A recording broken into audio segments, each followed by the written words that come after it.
Alhamdulillah. Bismillah, wa salatu wa salam ala Rasulillah. En nombre de Allah, clemente y misericordioso, que la paz y las bendiciones sean con el profeta Muhammad sallallahu alaihi wasallam, sus familiares, sus compañeros y todos aquellos que sigan su ejemplo hasta el día del juicio final. Bueno, alhamdulillah, en la clase anterior justo estaba viajando, así que no pude conectarme para darles la clase, pero les había dejado una tarea, que era la lectura de un documento que tenía dos temas y responder las preguntas. Yo sé que hubo como un problema con una o dos preguntas. Creo que como las veces anteriores se le puso puntaje total a esas preguntas para que nadie se vea perjudicado, inshallah. Che, ¿me escucha bien? ¿Sí? En la lectura fue tan rápido, me puse nerviosa porque se supone que había que contestar dentro de la clase. Y leía y me bloqueé. Igual me equivoqué en dos preguntas que dice usted, que deben ser las mismas, pero aún así mi error fue por el tiempo. Me autoexigí y leía y no lograba concentrarme. Fue más que nada eso, del tiempo poco que encontré que teníamos. Alhamdulillah. Uno de los propósitos de la universidad es ayudar a los estudiantes a aprender a trabajar bajo presión. Sí, entiendo, pero ese momento, wow, colapsé porque venía llegando de un viaje y todo era muy rápido, entonces estaba con mi cerebro, la neurona a mil. Sí, alhamdulillah. Bueno, de todas maneras tengo, por lo que me contaron, todo el mundo respondió bien las preguntas. Había unas que eran este, como un poquito confusas. Creo que algunas las hice a propósito, este, pero si notaban, en la pregunta siguiente yo daba una pista. Entonces como que podían volver a corregirla. Pero de todas maneras, como siempre digo, no se, es importante, lo más importante de estas clases es que retengan los datos fundamentales. No, digamos, lo más importante no es la nota y obtener el 100% de los puntos, sino lo que ustedes se van a llevar de conocimiento y cómo ese conocimiento inshallah va a impactar en la vida de ustedes y cómo van a transmitir ese conocimiento. El tema de si sacan 100 o sacan 90 o sacan 80 o sacan 70, honestamente no los define a ustedes. ¿Sí? No, la nota que van a sacar aquí no define el tipo de musulmán que ustedes son y el tipo de estudiante de conocimiento que ustedes son. Así que, Alhamdulillah, escuchar ese comentario de parte suya, Chej, porque yo creo que todos nos exigimos sacar el 100 y no todos logramos el 100, pero lo que usted nos acaba de decir igual nos ayuda un poco a tranquilizarnos. sí, Alhamdulillah. alhamdulillah, ese es el, el consejo del profeta sallallahu alaihi wasallam. Saddidu wa qaribu. Saddidu es como traten de hacer lo mejor que puedan. ¿Sí? O sea, no todas las personas tienen la misma capacidad y cada uno da, digamos, lo importante es que cada uno dé lo mejor de sí, que estudie con compromiso, que lea con atención, que sea sincero de que este conocimiento no es para discutir con las personas o para polemizar con las personas o para mostrar un título, miren, yo soy egresado de esto, de lo otro, sino que lo importante es lo que hay aquí, ¿no es cierto? La sinceridad en el corazón, ser sincero de que esto lo estamos estudiando porque queremos acercarnos mejor a Allah a través de comprender mejor su religión y porque, digamos, en nuestros casos todos nos damos cuenta de la importancia de enseñar lo aprendido, de tener argumentos para poder compartir el Islam de una buena manera. Todos somos, o muchos de los que estamos aquí somos padres, sabemos la importancia de tener el conocimiento para enseñar bien a nuestros niños, y los que no los tienen, inshallah, los van a tener. Digamos, hay muchas situaciones en las cuales tener el conocimiento nos pone en una situación beneficiosa de poder hacer algo bueno por nosotros y por las otras personas, ¿no es cierto? Por eso es que hay tantos hadices que hablan sobre las virtudes de las personas de conocimiento, ¿sí? O de las personas que buscan el conocimiento. Así que bueno, de la clase anterior, los dos temas anteriores eran temas muy interesantes. El primero, la liberación de la Meca, eh, que bueno, fue un tema, digamos, militar, pero que ya jamás llegó a ser, digamos, un derramamiento de sangre, y significó, o sea, ¿por qué yo uso la palabra liberación? Porque muchas veces Fathu Meca se traduce como la conquista o la reconquista de la Meca, pero la palabra Fath en idioma árabe significa, Fataha significa abrir, ¿no es cierto? Y la Meca había sido fundada como una ciudad, un centro de monoteísmo, pero estaba siendo ocupado por los politeístas que no permitían la adoración de Allah. Entonces la recuperación de ese espacio es una liberación, ¿no es cierto? Eh, por eso es que me gusta usar esa palabra más que la palabra conquista o reconquista. Y lo que sigue a eso, digamos, es un evento muy, muy importante, que es lo que se llama el año de las delegaciones, que es una vez que se acaba ese liderazgo negativo de Quraysh, que no permitía que el Islam prospere o que la gente pueda tener acceso al Islam. eh, una vez que se acaba digamos, esa tiranía de Quraysh, las delegaciones de las distintas tribus empiezan a venir a conocer al profeta sallallahu alaihi wasallam. Muchas de ellas abrazan el Islam y muchas otras no. Y es muy interesante ver cómo el profeta sallallahu alaihi wasallam respetaba y honraba a aquellas personas que venían, se pasaban días hablando con él, entendiendo perfectamente lo que era el Islam y decidían permanecer en su propia religión. Y el profeta sallallahu alaihi wasallam firmaba acuerdos eh, de convivencia y de protección con esas tribus, diciendo que ellos tenían derecho a practicar su religión. ¿Sí? Eso es, digamos, esa información es importantísima para nosotros, porque a veces podemos ver que hay ciertos países de mayoría musulmana o ciertos musulmanes que tienen un pensamiento muy supremacista con respecto al Islam, y que en el lugar donde hay musulmanes no debería haber iglesias o no se debería adorar a otros dioses, otras personas no deberían tener otras religiones. Pero cuando nosotros estudiamos la sira del profeta sallallahu alaihi wasallam, encontramos que esa no es la forma en la cual el profeta sallallahu alaihi wasallam enseñó el Islam. El Islam tiene que tener libertad de acceso a todas las personas, no se debe impedir el acceso del Islam. Pero si las personas eligen no seguirlo, no practicar el Islam, son libres de no hacerlo. Y tienen sus derechos y tienen sus garantías eh, como minorías. Entonces, algo que a veces, digamos, puede ser que en algunas zonas, sobre todo estos grupos fanáticos, cuando aparecen como, como los de ISIS o Daesh o este otro que estaba en Afganistán, Talibán y todo eso, o sea, que tienen un pensamiento muy fanático con respecto a la religión. En cuanto ellos acceden al poder, impiden la libertad de culto.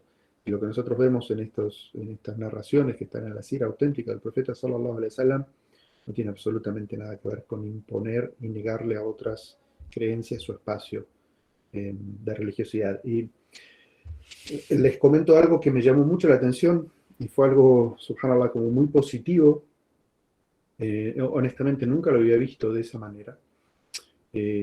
Ustedes saben que recientemente he estado en el estado de Qatar por unas actividades de Dawa que se estaban haciendo allá. Y fue algo muy grato. eh, Fue digamos, un dato que me llegó de que el estado de Qatar es el que construye y mantiene todas las mezquitas que hay en el país. Eso es, digamos, normal en la mayoría de los países islámicos. Generalmente es el Estado el que se hace cargo de la construcción y mantenimiento de las mezquitas. Y, pero como el Estado de Qatar eh, trae muchos inmigrantes a trabajar a su país, ellos entienden de que tienen que garantizarle a esas personas que traen su derecho a practicar su religión. Y entonces el Estado de Qatar ha construido iglesias católicas, iglesias protestantes, centros budistas y hay otro más que no recuerdo, en una zona donde son todos los centros religiosos de todas las otras religiones, para que esos inmigrantes que ellos traen a trabajar a su país legalmente también tengan donde practicar su religión, donde celebrar sus ritos. Y me pareció algo, subhanallah, como muy con el, digamos, con este concepto islámico de, eh, digamos, garantizar a los que no practican el Islam el derecho a practicar su, Carlos, Tierra Santa. No sé a qué se refiere con Tierra Santa. Tierra Santa es el Haram de la Meca y Medina, pero no hay, nosotros no tenemos nada que se llama Tierra Santa. Eh,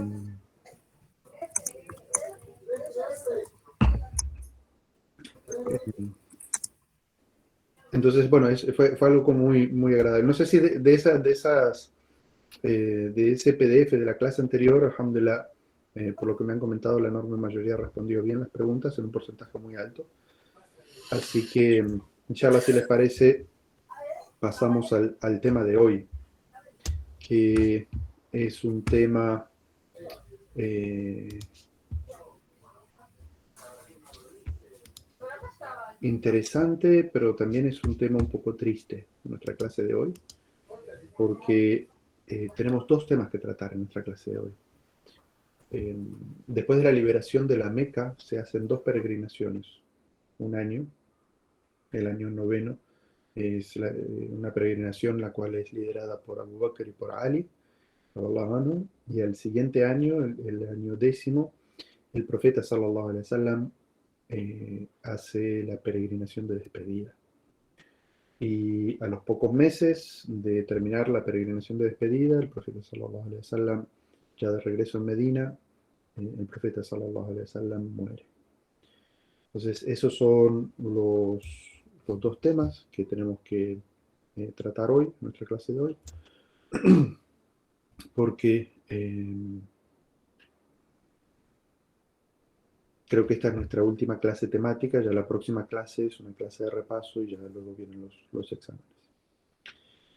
Así que, como dijimos, digamos, una de las grandes bendiciones que Allah Azza wa Jalla le concedió al profeta Muhammad sallallahu alaihi wasallam es ver el fruto de sus esfuerzos, que es algo que no siempre pasa. Y Allah Azza wa Jalla se lo concedió al profeta, que después de 20 años de estar haciendo da'wah y esforzarse y tener mucha dificultad, el profeta pudo ver con sus propios ojos cómo Medina era un estado próspero, cómo la Meca otra vez era un lugar donde se practicaba el Tawhid, cómo la gente entraba al Islam en masas y ya, digamos, toda Arabia, por decirlo de alguna manera, era, eh, digamos, era de mayoría musulmana y el Islam estaba llegando a muchos lugares. Entonces, en ese concepto, cuando el profeta sallallahu alaihi wasallam ya está en Medina y está el año de las delegaciones, Allah Azza wa Jal le inspira al profeta sallallahu alaihi wasallam que, eh, que va a hacer la peregrinación, que debe hacer la peregrinación. Recordemos que el profeta, siempre que era preguntado sobre los pilares del Islam, el profeta mencionaba que uno de los pilares del Islam era hacer la peregrinación. Y entonces todos los anteriores obviamente los había hecho el profeta sallallahu alaihi wasallam, pero faltaba este último pilar del Islam que lo practicara y lo enseñara a hacer el profeta sallallahu alaihi wasallam.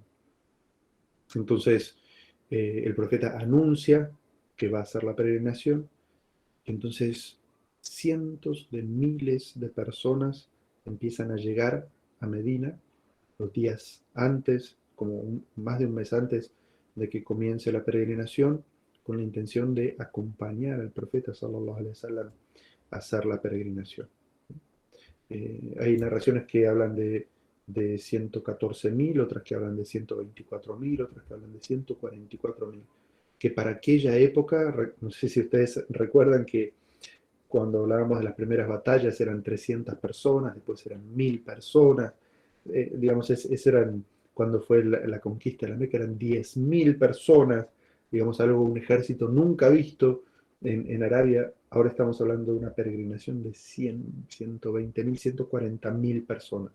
Tenemos un número increíble de personas para aquella época. Y entonces el profeta sallallahu alaihi wasallam, cuando se acerca el final del mes de Dhul-Qa'da, que es el mes anterior al mes de la peregrinación, el mes de la peregrinación es Dhul-Hijjah, la peregrinación es, digamos, el 8, 9, 10, 11 y 12 de Dhul-Hijjah. Entonces, unos días antes de que terminara Dhul-Qa'da, el profeta sallallahu alaihi wasallam empieza a prepararse para salir a la peregrinación. Eh, el profeta hace el baño que, que debe hacer el peregrino, se perfuma, se sube sobre un camello y sale por la tarde. Y llegan a un lugar que se llama Dhul Hulayfa, que es en las afueras de Medina, y allí el profeta sallallahu alaihi wasallam hizo las 2 raka'at de, de comenzar el rito de la peregrinación. Eh, y permanece allí toda la noche y es a la mañana siguiente que sale en dirección a la Meca. Pero en este lugar el profeta sallallahu alaihi wasallam ya empieza a enseñar los ritos de la peregrinación y le dice, pongo la intención de combinar la umbra con el hajj. La umbra y el hajj, peregrinación menor y mayor, son 2 ritos individuales. La peregrinación mayor es un pilar del Islam, al menos una vez en la vida, para quien tenga capacidad física y económica. Y la umbra no es obligación, sino que es recomendación. ¿Sí? Y entonces el profeta sallallahu alaihi wasallam enseña ya en esta situación de que hay 3 tipos de rito que la persona puede hacer. Y dice que él va a hacer la umbra y el hajj juntos, con una sola vestimenta, vistiendo la vestimenta una sola vez. Esto significa que hay otra opción, que es hacer la umbra primero, quitarse la ropa del ihram, esperar que lleguen los días del hajj, volver a vestir la ropa del ihram y hacer el hajj. Y hay otra, tercera opción, que es simplemente hacer el hajj, es decir, cuando uno llega y ya están los días del hajj, entonces no hace la umbra, sino que hace directamente el hajj. Son 3 tipos de rito. Pero el profeta sallallahu alaihi wasallam dice, mi intención es de hacer la umbra junto con el hajj, es decir, un solo ihram para eh, los dos ritos. Entonces el profeta sallallahu alaihi wasallam eh, se monta sobre su camella Qaswa y inicia el viaje hacia la Meca. Eh, el profeta llega a la Meca el día 4 del mes de Dhul Hijjah. Y el viaje de Meca a Medina duró aproximadamente 8 días. Cuando el profeta sallallahu alaihi wasallam llega a la Meca, ingresa al recinto sagrado, circunvala la Kaaba, eh, las 7 vueltas, luego va hacia los 2 mantos de Safa y Marwa y hace las 7 vueltas, también o las 7 corridas entre ellas, y lo que él hace es que, como él había unido en su intención hombre de Hajj, él no se quita la ropa. Entonces él con la ropa del Ihram se va hacia una zona en las afueras que se llama el Hujun y, eh, acampa en ese lugar. El profeta había traído también unos animales para ofrecer en sacrificio, que es parte de los ritos de la peregrinación, pero los que no habían traído animal para sacrificar, el profeta les dice que ellos podían terminar de alguna manera su ihram en ese lugar y pasar esos días, podríamos decir, de civil y volver a vestir el ihram cuando comience la peregrinación. Porque recordamos, él llega el día 4, pero la peregrinación comienza el día 8. Entonces, algunos de los sahabas como que no, si el profeta no lo hacía, ellos no lo hacen. Entonces el profeta sallallahu alaihi wasallam les dice, si yo hubiera sabido lo que sé ahora, no hubiese traído los animales y, eh, y no hubiera permanecido con la ropa del ihram. ¿No? Porque, bueno, aquellas personas que han hecho la peregrinación saben lo dificultoso que es permanecer en estado de ihram. Uno cuando está en estado de ihram tiene, digamos, la palabra ihram significa como estado de sacralidad. Entonces no puede cortarse nada de cabello, ni de las uñas, o sea, no quitarse ningún cabello, ni morderse las uñas, no puede usar perfume, no puede casar, no puede comprometerse ni casarse. Es decir, son muchas las cosas que está en estado de peregrinación no puede hacer. Entonces, el profeta les recomienda a los sahabas que hagan eso y muchos, entonces en ese momento, por esa recomendación, sí lo hacen. Y cuando llega el día octavo de Dhul Hijjah, el día número 8, se llama el día de Tarwiyah, el profeta sallallahu alaihi wasallam, después de que pasa el cenit, es decir, después del Dhuhr, el profeta sallallahu alaihi wasallam se va hacia, eh, hacia la zona que se llama de Namira. Y ahí comienza el, digamos, el Hajj del profeta sallallahu alaihi wasallam. Y al otro día, el profeta sale hacia Arafat. En este día que estaba en Mina, en la zona de Namira, el profeta sallallahu alaihi wasallam hacía las oraciones acortadas, cada una en su momento, pero acortadas. Y cuando llega al siguiente día, que es Arafat, el día más, digamos, más importante del Hajj, y muchas personas llegaban directamente ese día, sobre todo las que vivían en la Meca, el profeta sallallahu alaihi wasallam después del mediodía, que hace las oraciones del Duhur y del Asr juntas, el profeta da un sermón. Y ese es un sermón, digamos, muy conocido. Se le conoce así como el sermón de despedida del profeta, sallallahu alaihi wasallam, donde el profeta eh, da una cantidad de consejos eh, muy grandes, muy interesantes. Y yo puedo leer alguna de esas partes aquí, porque dice, oh gente, escuchen mis palabras, debido a que no sé si ir a encontrarme con ustedes en este lugar después de este año. Es decir, y esta primera frase ya la vamos a estudiar más adelante, porque es una frase que ya deja entrever de que quizás en ese mismo periodo, es decir, el próximo año, en ese momento, el profeta sallallahu alaihi wasallam ya no va a estar con vida y efectivamente ya no está con vida. Dice, ciertamente vuestra vida, vuestros bienes y vuestra sangre son sagrados, como son sagrados este día, este mes y esta ciudad. Es decir, la vida y la propiedad de las personas son sagradas. Dice, todas las prácticas y asuntos de la época pagana están bajo mis pies ahora. Todo acto de venganza de los días del paganismo deben suprimirse, empezando por la sangre derramada de Ibn Rabia. Y dice, y la usura de la época del paganismo queda también prohibida, empezando por el interés que se le debe al Abbas ibn Abdul Muttalib. Ciertamente está prohibida. Estas dos prohibiciones, eran unas prácticas paganas de no buscar justicia, sino buscar venganza, es decir, las familias, cuando alguien de una familia le hacía algo a otra, iba toda la tribu, la atacaba y se vengaba, y entonces la tribu volvía a organizar un ataque sorpresa contra esta tribu. Es decir, el profeta Salomón dijo, ese tipo de tradición se acabó. Ya nadie se debe nada. Pero dice, y la primera que no debe hacer nada, la familia que el profeta Salomón menciona son familiares de él. Dice, mi familia que, digamos, le asesinaron a una persona, ya no debe ir a buscar este tipo de venganza. Y cuando dice la usura está abolida, dice, la primera que queda abolida es la de la Abbas ibn Abdul Muttalib, que era tío del profeta sallallahu alaihi wasallam. Es decir, las personas a las cuales mi tío les ha prestado con intereses solamente le tienen que devolver el capital original y no le deben devolver ningún interés. ¿Sí? Es decir, eso es increíble del profeta sallallahu alaihi wasallam como líder, porque generalmente lo que nosotros vemos en los líderes, en los políticos, es que hacen reglas para los demás, pero ellos se las saltan.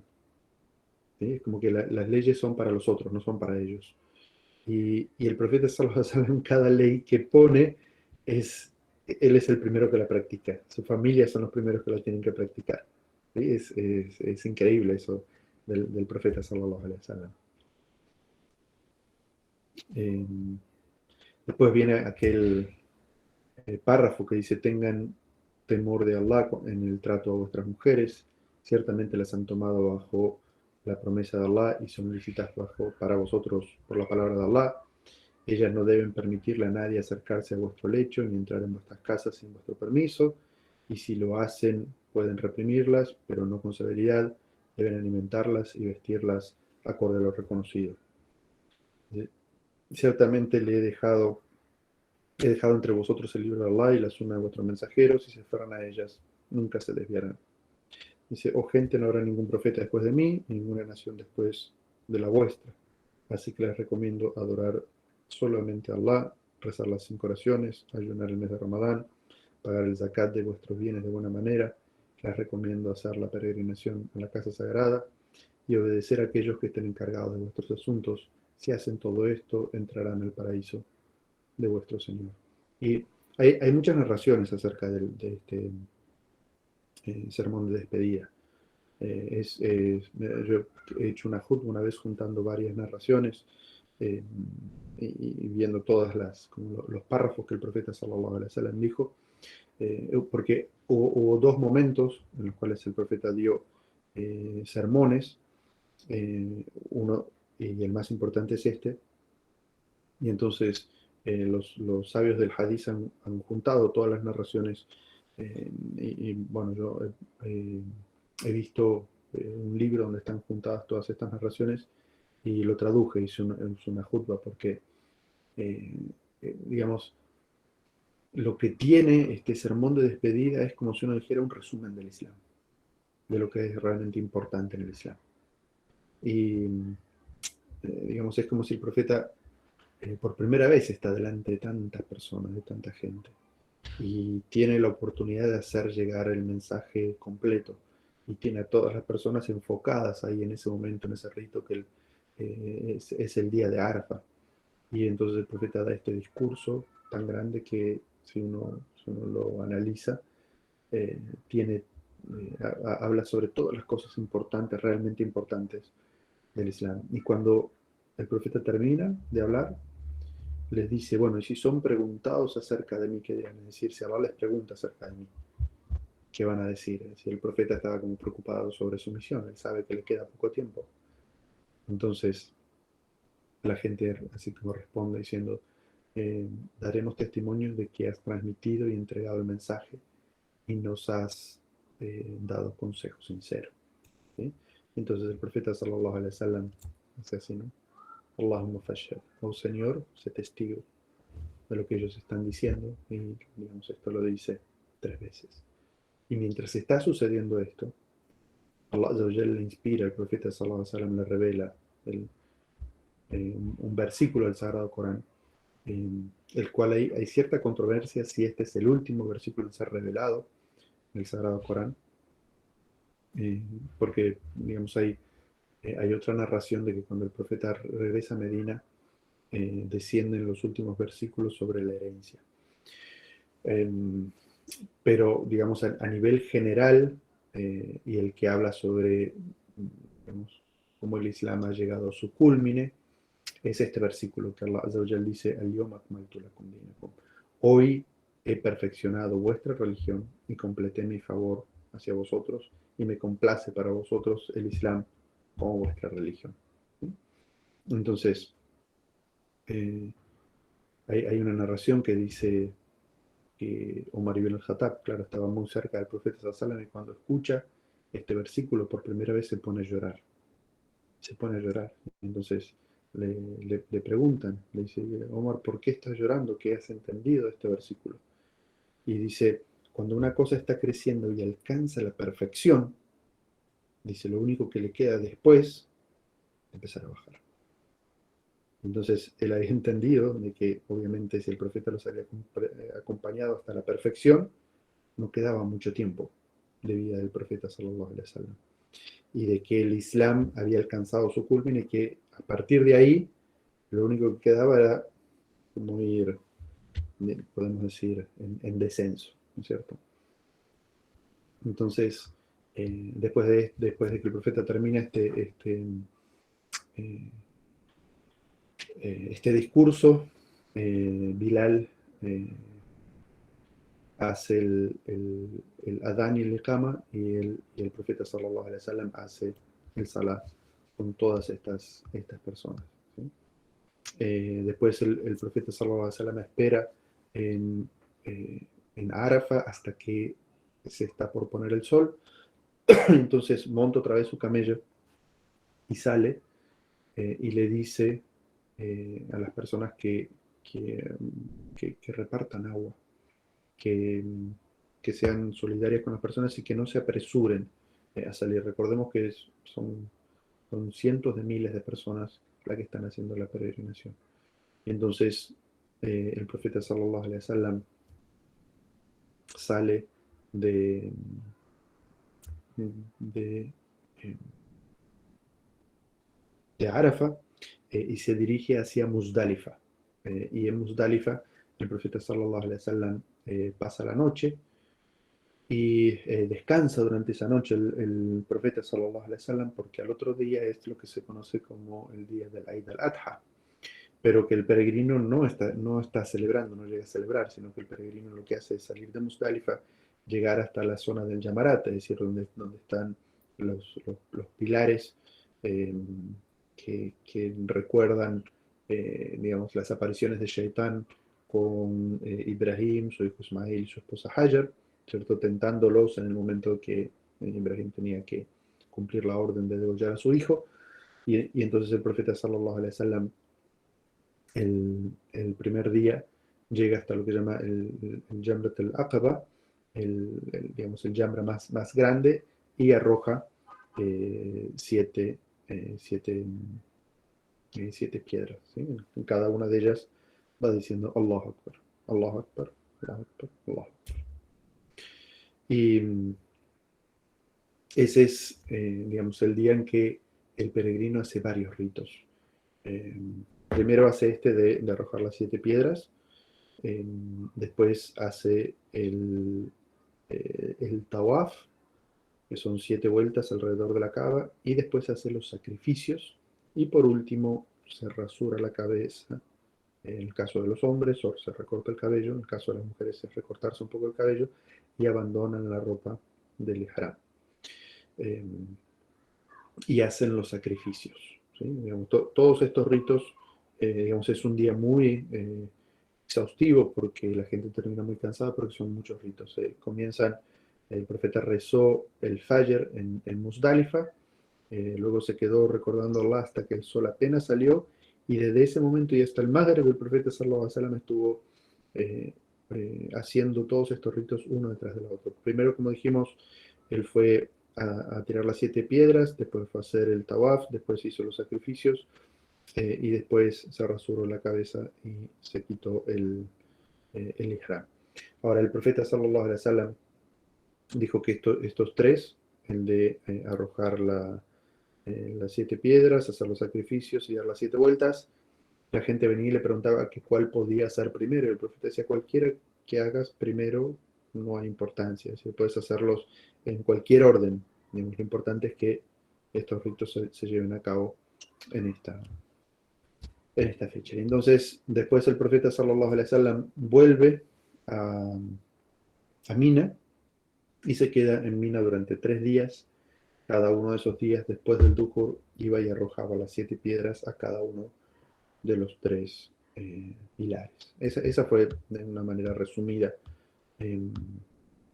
la peregrinación de despedida del profeta sallallahu alaihi wasallam. Y esos 3 días que estuvo en Medina, las narraciones son que el profeta la pasó haciendo salah, haciendo dhikr y hablando con la gente del Islam, enseñando a la gente el Islam, recordándole a la gente acercarse a Allah. Todo el tiempo el profeta sallallahu alaihi wasallam estuvo haciendo esto. Y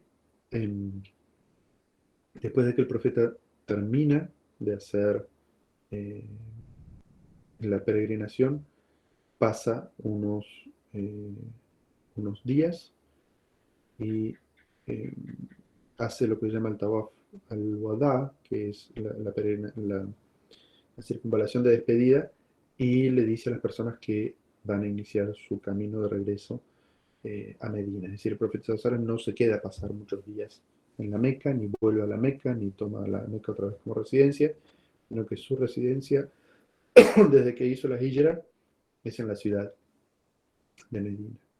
Y entonces, bueno, y ordena que todas las personas empiecen a volver a sus lugares. Ahora, eh, después de esto, el profeta sallallahu alaihi wasallam, esto es Dhul Hijjah, ¿no es cierto? Dhul Hijjah es el último mes del año. Y cuando el profeta sallallahu alaihi wasallam llega a Medina, eh, inmediatamente empieza a notársele al profeta sallallahu alaihi wasallam eh, como que su salud empieza a deteriorarse. Y hay varias señales que los sabios han juntado, en los cuales el profeta sallallahu alaihi wasallam iba mostrando que, que él ya sabía que, que se estaba despidiendo de la gente, que digamos, su partida de este mundo estaba cerca. La primera es que, eh, digamos, Ramadán es en el mes nuevo y la peregrinación en el mes 12. Antes de hacer la peregrinación, el profeta sallallahu alaihi wasallam, ese Ramadán había hecho algo distinto a todos los Ramadanes anteriores. Todos los Ramadanes anteriores, el profeta sallallahu alaihi wasallam, los últimos 10 días hacía etikaf. Pero ese año, el profeta sallallahu alaihi wasallam hizo 20 días de etikaf. Etikaf es un retiro completo, un retiro espiritual en la mezquita, en la cual, digamos, no se dedica todo el tiempo a la contemplación, a la lectura del Corán, a recordar a Allah, no a socializar con las personas. ¿Sí? El profeta siempre se tomaba 10 días, pero ese año se tomó eh, 20. Y en vez de repasar una sola vez el Corán con Jibril, como todos los años, lo repasó 2 veces. Dijimos que en el sermón de la peregrinación de despedida, el profeta había dicho: yo no sé si me voy a encontrar con ustedes después de este año. ¿Sí? Esta es eh, digamos, como una forma de decir a las personas de que quizás esta sea el último año que nos veamos aquí. También durante la peregrinación desciende una sura, que es Surat al-Nasr, en la cual dice, digamos, hay como que al profeta sallallahu alaihi wasallam se le cumplen varias cosas. Cuando veas a la gente entrar en masa al Islam. Y el profeta sallallahu alaihi wasallam entiende ya de esa sura que su fin estaba, eh, estaba cerca.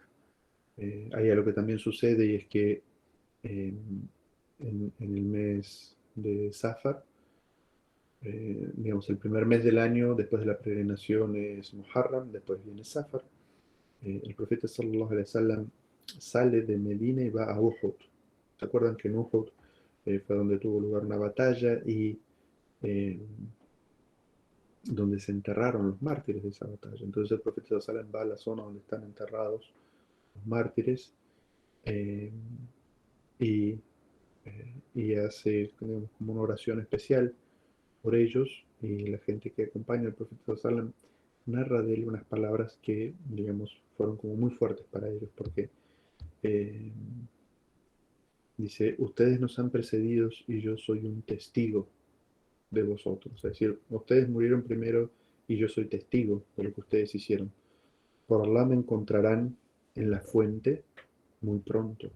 Es decir, la fuente es ese espacio en el cual el profeta sallam va a recibir a todos los musulmanes después del juicio, antes de entrar al paraíso. Dice: se me ha otorgado las llaves de los tesoros mundanos. Por Allah no temo que ustedes vuelvan a ser politeístas después de mi muerte, pero sí temo que perseguir las riquezas los incite a luchar unos contra otros. Y una noche también el profeta sallallahu alaihi wasallam sale a la mitad de la noche de su casa y se va hacia el Baquea, que es digamos, el cementerio que estaba relativamente cerca de la mezquita del profeta sallallahu alaihi wasallam, y hace y también digamos, los visita eh, y, y como que les dice que pronto se va a encontrar con ellos. Y en ese mismo mes, en el mes de Safar, eh, el profeta sallallahu alaihi wasallam empieza a mostrar como señales eh, como de malestar físico. Empieza a tener dolores de cabeza, temperaturas eh, muy altas, tenía fiebre. Y a pesar, digamos, de este estado, el profeta sallallahu alaihi wasallam seguía liderando a los musulmanes en, en, en la oración, ¿sí? Pero una semana antes de, de morir, esta enfermedad empieza a agravarse. Y, y el profeta sallallahu alaihi wasallam eh, pide, eh, que, digamos, le pide a las esposas que le dejen pasar esos días digamos, en lo que sería la habitación de Aisha, que era la habitación que estaba pegada a la mezquita. Y el profeta sallallahu alaihi wasallam pasó su última semana allí con el consentimiento de todas ellas. Y Aisha radhiallahu anha solía estar todo el tiempo al lado de él y recitarle las últimas 2 suras del Sagrado Corán. Y el profeta sallallahu alaihi wasallam, a medida que seguía avanzando su fiebre y su malestar físico, eh,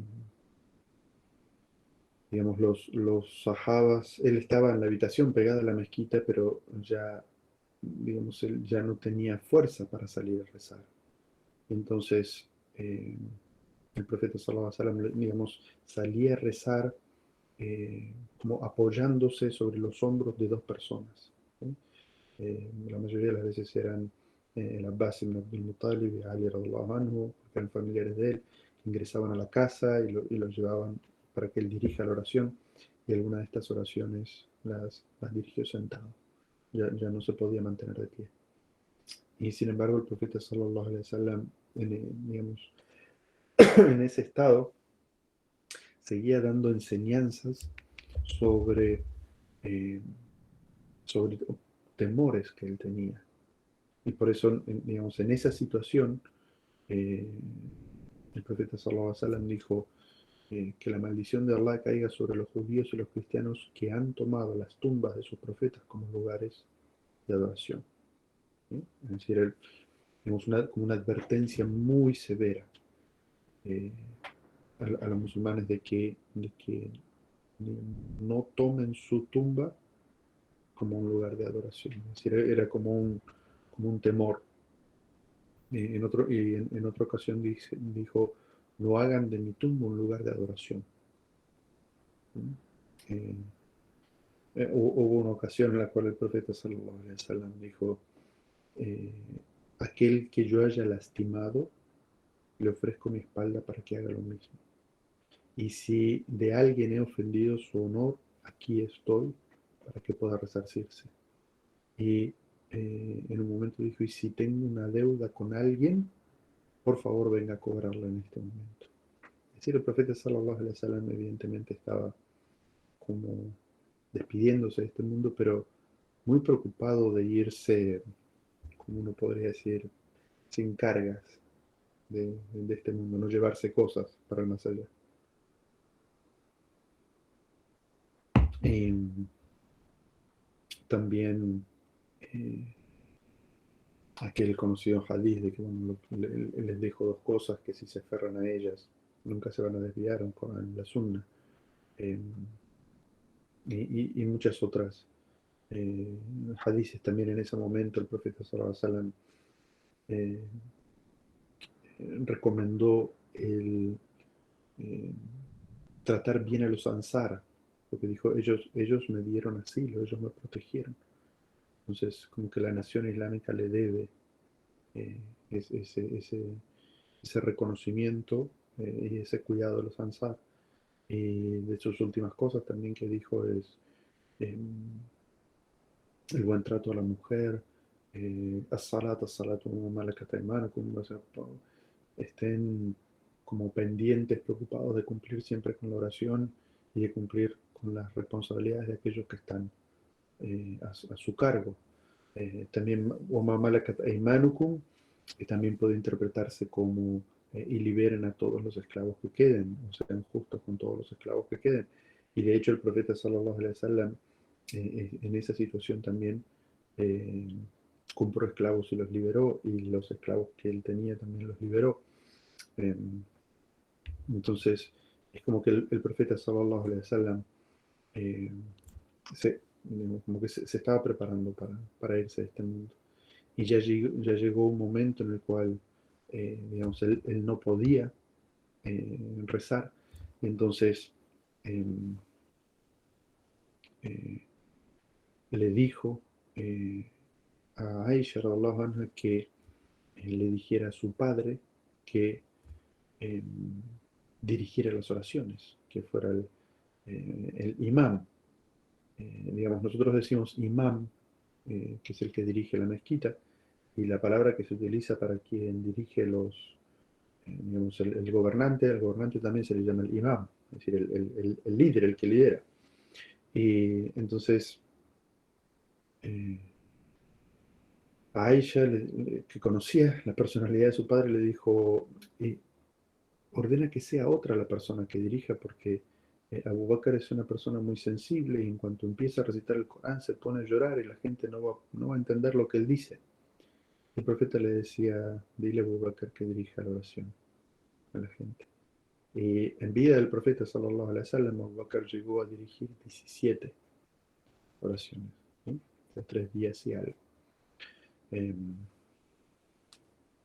y, digamos, hubo varias veces que Aisha digamos, le volvía a decir que lo cambiara Abu Bakr, y el profeta sallallahu alaihi wasallam siempre hizo énfasis en que Abu Bakr debía ser quien debía dirigir la oración. Y obviamente a los Sunnah wal Jamaa, los sunnis entendemos de esto una indicación indirecta de que el líder, el que dirige a los musulmanes, debía ser Abu Bakr. Muchos de los sahabas también lo entendieron, lo interpretaron así, y por eso fue que se eligió Abu Bakr para que dirigiera, fuera el califa de los musulmanes después de la muerte del profeta sallallahu alaihi wasallam.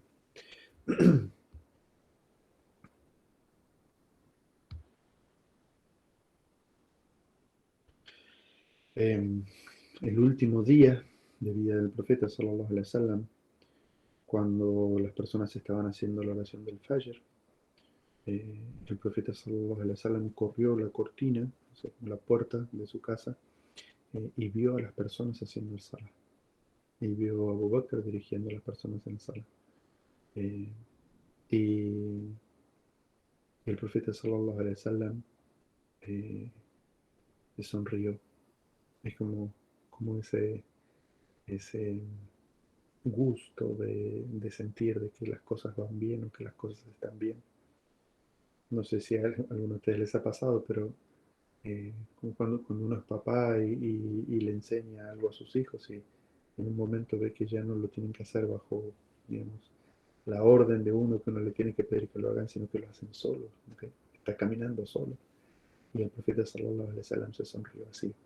Entonces, digamos, fue una sonrisa de complacencia, ¿no? Pero claro, cuando los sahabas vieron de que se estaba corriendo la cortina, pensaron que el profeta iba a salir y iba a rezar con ellos. Entonces empezaron como a abrir las filas para que él llegara, pero él enseguida les hizo una seña de que siguieran rezando y volvió a cerrar la, la cortina. Y entonces su familia comenzó a visitarlo y lo visitó su hija Fátima.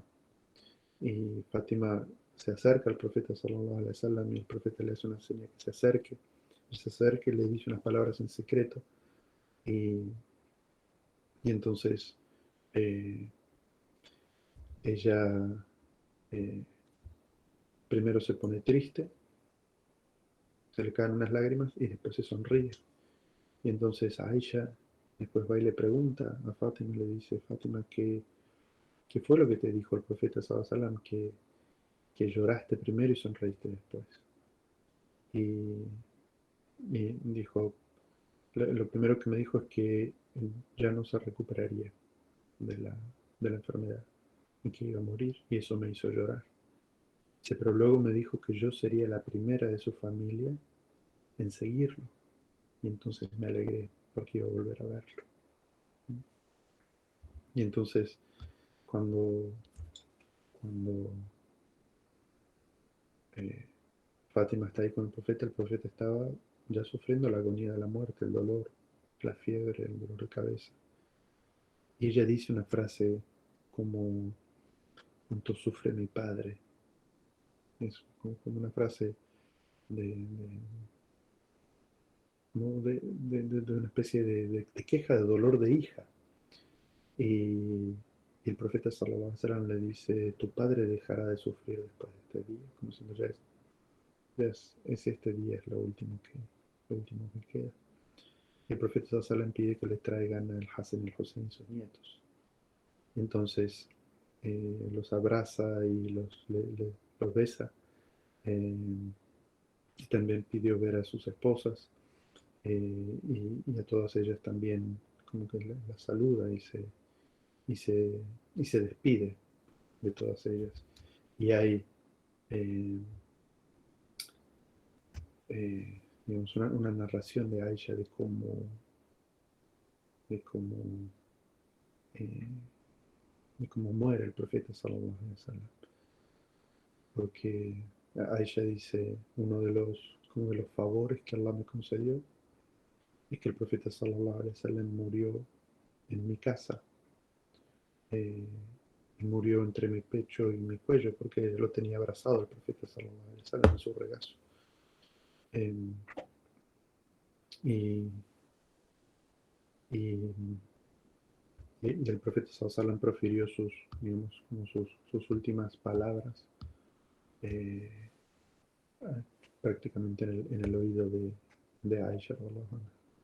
Y lo que él dijo es Fira Fiqh al-A'la, es decir, junto, al, a la mejor compañía, ¿no? Como que me voy junto a la mejor compañía y recitó una parte de un versículo del Sagrado Corán que dice, junto a aquellos a quienes ha agraciado a los profetas y los veraces, los mártires y los que hacen el bien.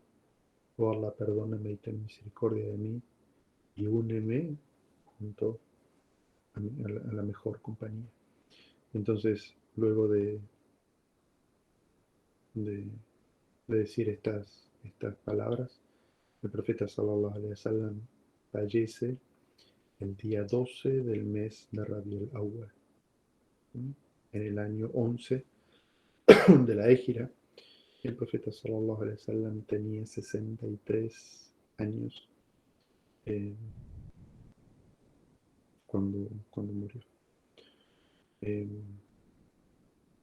y obviamente este fue un día muy difícil para Medina, para los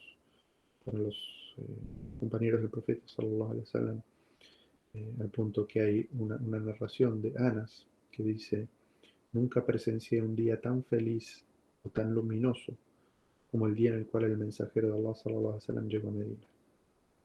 Y nunca presencié un día más triste y más oscuro para Medina que aquel día en el cual el profeta sallallahu alaihi wasallam murió. Eh, esta es una fecha en la que sí estamos seguros históricamente, porque el nacimiento, como vimos en las clases anteriores, sobre el nacimiento del profeta sallallahu alaihi wasallam hay disputas, o sea, hay distintas versiones de qué día fue el que nació, pero el día en el que murió sí es una fecha certera, es el 12 de Rabiul Awwal. Eh, y como vemos en esta narración, fue un día triste para los musulmanes.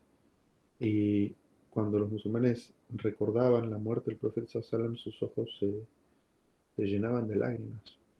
Y esa es otra de las causas por las cuales decimos que es eso de celebrar el cumpleaños del profeta sallallahu alaihi wasallam justamente en esa fecha, que es la fecha en la cual el profeta Sallallahu murió y que para los sahabes no estaba relacionado como un día feliz, sino como un día triste, es algo que no tiene ningún sentido.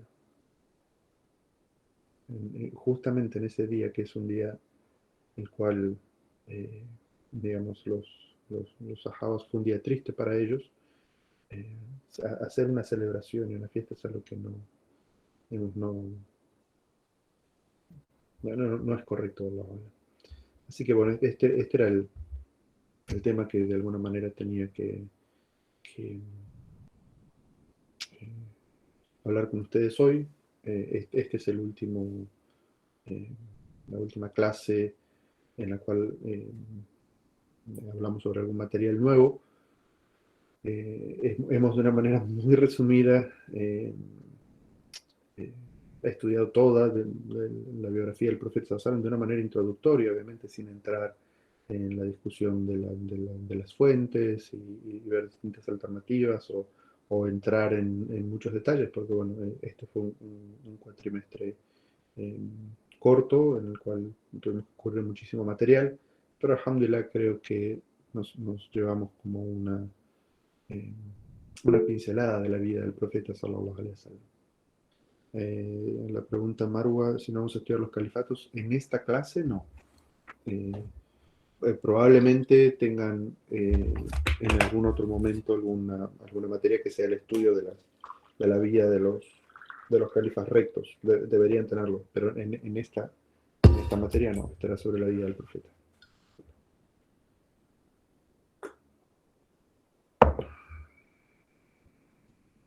Si tienen alguna pregunta. Sí, Sheikh. Yo tengo una pregunta. No. El profeta Mohammed sallallahu alaihi wasallam murió a consecuencia del veneno que le quisieron dar en alguna ocasión. Sí, esa es una de las narraciones que hay de que en la batalla de Tabuk el profeta sallallahu alaihi wasallam fue invitado a comer por una mujer y esa mujer puso veneno en la comida y el profeta sallallahu alaihi wasallam, digamos, apenas se llevó el bocado a la boca, vino la revelación para decirle que eso estaba envenenado y, digamos, el profeta se lo retiró inmediatamente, pero algo del efecto del veneno le perjudicó la salud del profeta sallallahu alaihi wasallam. Y otro de los sahabas que estaba allí, que ya había mordido y estaba comiendo ese cordero, murió inmediatamente. O sea, el veneno que habían puesto era un veneno muy fuerte, muy potente. Y esa fue una de las causas, o sea, que afectó la salud del profeta sallallahu alaihi wasallam. Es decir, no es que murió por eso, porque eso fue mucho tiempo después, pero sí le afectó su salud. Gracias, Sheikh.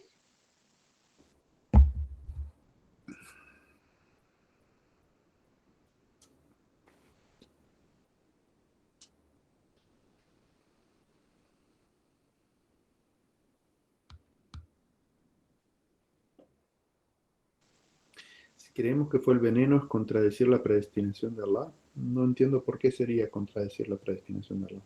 Todo sucede bajo la predestinación de Allah. No, no, o sea, lo bueno y lo malo sucede bajo la predestinación de Allah. Recuerden que el profeta Sallallahu Alaihi Wasallam en una de las batallas también fue herido. Perdió uno de sus dientes, su pómulo fue perforado. Eh, el profeta Sallallahu Alaihi Wasallam sufrió un boicot durante 2 años en los cuales no tenían para comer y se amarraban una piedra al estómago y se la apretaban para no sentir el hambre. Es decir, que el profeta Sallallahu Alaihi Wasallam no fue el rey de Persia y no tuvo una vida cómoda. El profeta Sallallahu Alaihi Wasallam, desde el momento en que inició la revelación, su vida fue una vida muy difícil. No, el hecho de que hayan intentado asesinarlo y hayan intentado envenenarlo no contradice para nada la predestinación.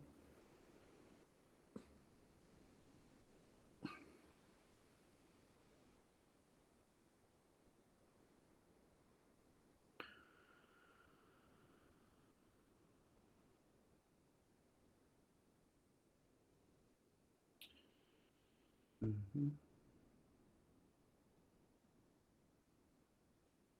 Dice, si estaba enfermo antes de ser envenenado,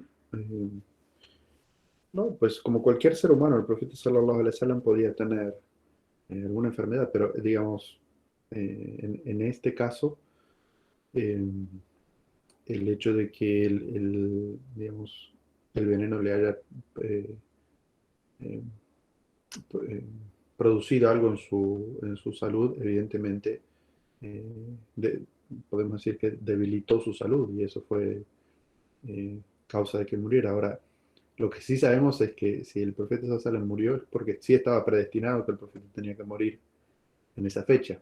¿Mm?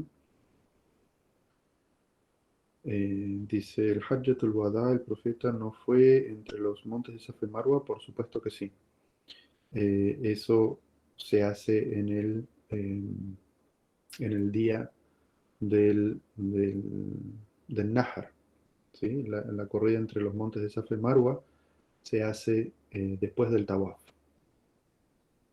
Esos, ¿y cuántos días duró el Hajj?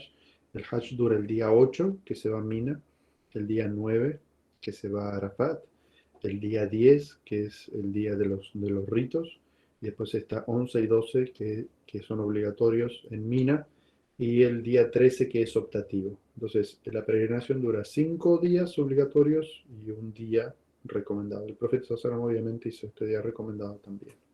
Así que la peregrinación en total, como rito, duró 6 días. Ahora recordemos que el profeta había salido de Medina y había llegado 4 días antes del comienzo de la peregrinación.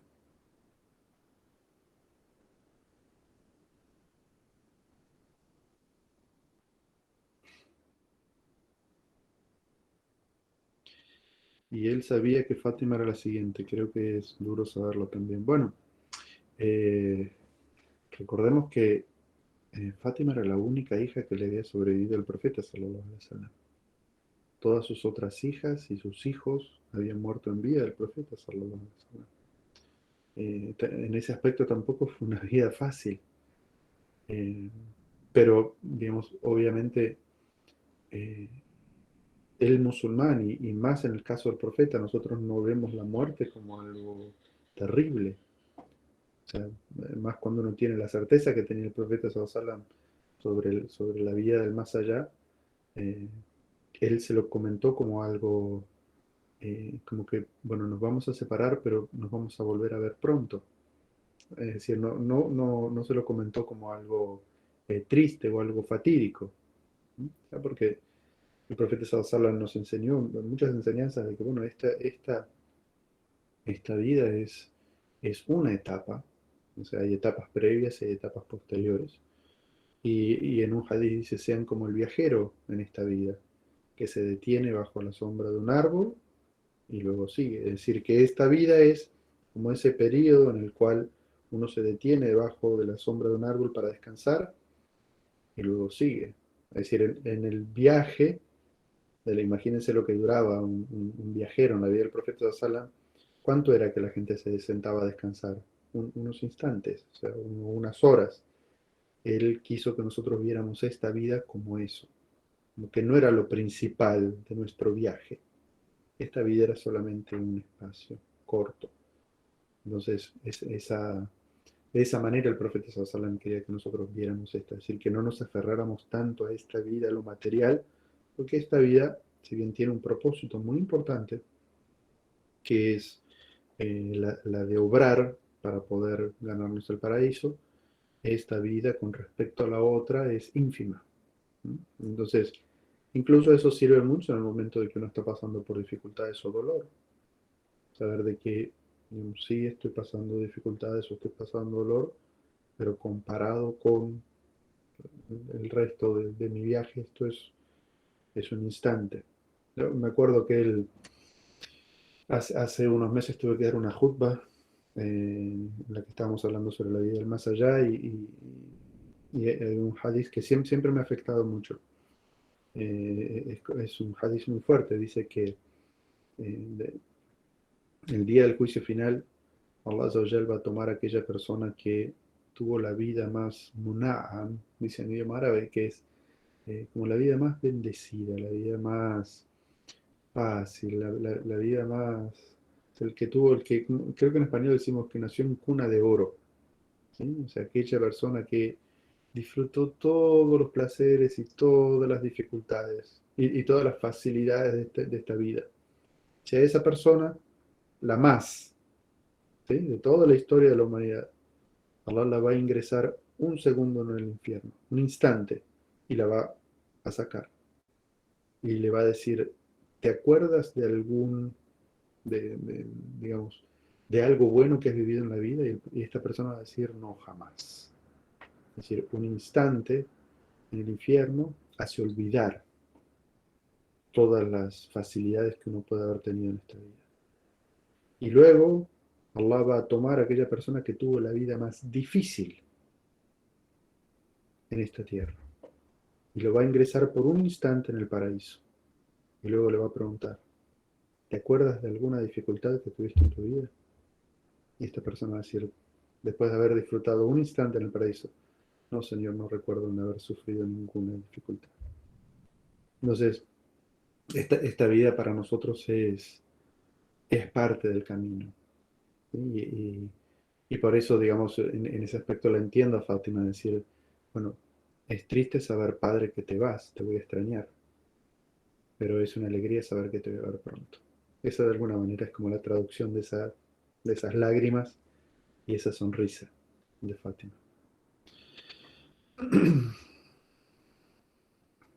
Eh, Ella murió a los 6 meses. Para quien pregunta cuánto pasó entre la muerte del profeta y la muerte de Fátima, pasaron 6 meses.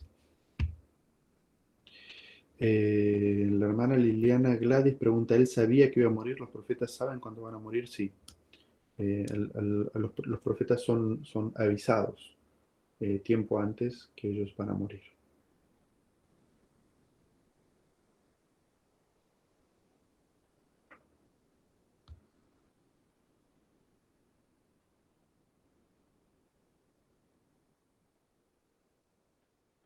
La hermana Celina,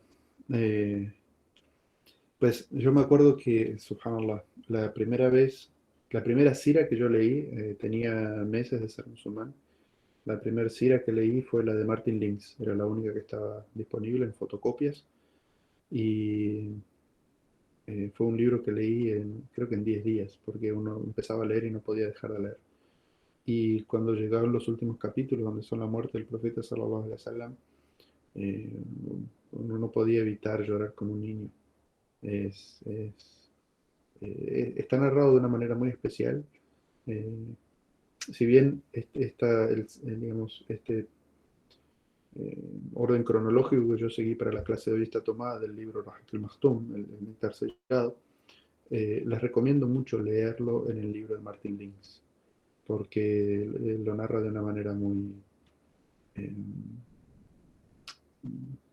como muy emotiva y uno se conecta mucho con digamos, con esa situación. Así que bueno, si no tienen, eh, si fue el ángel Gabriel quien le avisó, en este momento no recuerdo si fue exactamente eso, fue una inspiración de Allah. Obviamente para muchas cosas era el ángel, eh, pero otras, como dijimos, incluso el descenso de las suras, ya le daban un mensaje al profeta sallallahu alaihi wasallam.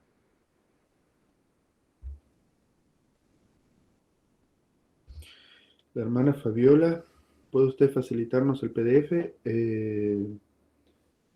Yo creo que en la plataforma ese PDF tiene que estar.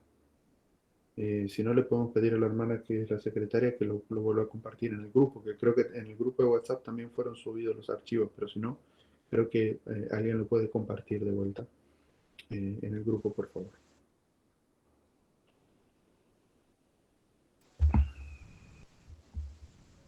Hey, una última pregunta. Bismillah. ¿Se quedará con nosotros en el segundo semestre? Sí, yo creo que sí. Si no me despiden, yo no tengo problema.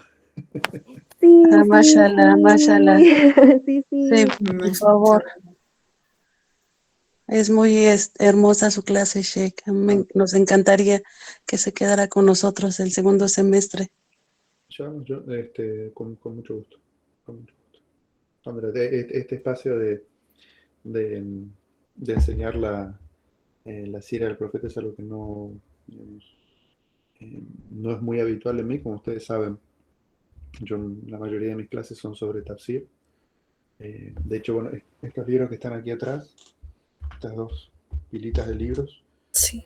son las que traje ahora de este viaje a Qatar, y varios de estos son libros de tafsir, clases de tafsir, cosas así interesantes que vi y compré en las librerías para mis clases. Pero como estoy hablando de la sira del profeta sallallahu alaihi wasallam, hay varios también, estos dos. Estos dos son de la vida del profeta sallallahu alaihi wasallam. Así que, porque, digamos, es algo que es como interesante tener un poco más de referencias, leer un poquito más, y es parte de como un proyecto ya personal ahora de empezar a producir algo más de material sobre la vida del profeta sallallahu alaihi wasallam, porque deja muchas enseñanzas y uno se conecta mucho porque es la vida de un ser humano, ¿no es cierto?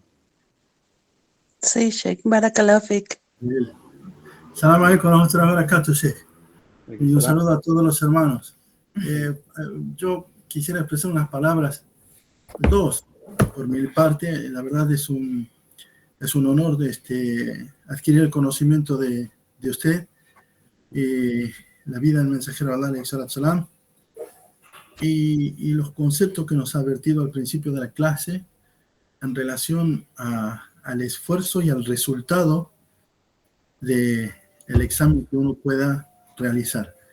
Le agradezco mucho todo su empeño y que Allah le otorgue el bien en esta vida y en otra. Barakallahu fik, y a todos los hermanos también. Barakallahu fik, en la recompensa. Bueno, sí, entonces no hay más preguntas. Me dan 10 minutos antes de la próxima con el grupo. Assalamu alaikum wa rahmatullahi wa barakatuh. Allahu khairan, usted. Salam alaikum. Creo que mañana ya les Un entrego. honor estar con usted, Sheikh. Wa alaikum salam. Wa alaikum salam. Allah y verifique.